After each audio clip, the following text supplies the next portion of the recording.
Subscribe करें technical फौजी channel को और बेल का आइकन दबाएं लेटेस्ट टेक्नोलॉजी वीडियोस सबसे पहले देखने के लिए। अस्सलाम वालेकुम फ्रेंड्स, मैं हूं आपका होस्ट शुएब अहमद और आज हम बात करने वाले हैं विंडोज 7, 8 और 8.1 की ऑटोमेटिक अपडेट्स को किस तरह बंद किया जाए।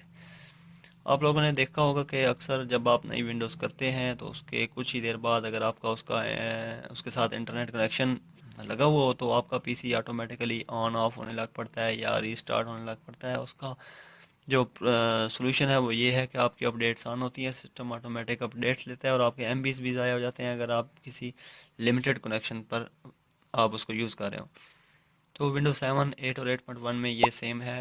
तो इसके लिए आपने आपने कंट्रोल पैनल में जाना है। उसके बाद आपको यहाँ पर नज़र आएगा सबसे ऊपर।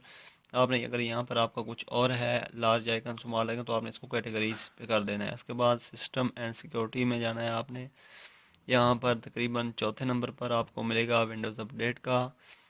तो आपने यहाँ पर देखना है टर्न ऑटोमेटिक अपडेटिंग ऑन और ऑफ, तो आपने इस पर क्लिक करना है। यहाँ पर आपको मिलेगा इंस्टॉल अपडेट ऑटोमेटिकली, तो आपने इसकी जगह पे सिलेक्ट करना है नेवर चेक फॉर अपडेट्स और उसके बाद आपने जस्ट ओके कर देना है। तो ये ऑटोमेटिकली अपडेट ऑफ हो जाएंगी। और इस तरीके से आपके जो अगर आप लिमिटेड कनेक्शन पर होंगे तो आपका जो डाटा है वो बच जाएगा। अक्सर औकात जो अपडेट्स आती हैं वो कंप्यूटर को डैमेज कर देती हैं, तो आप इससे भी बच जाएंगे, यानी कि लैग होने लग पड़ता है कंप्यूटर।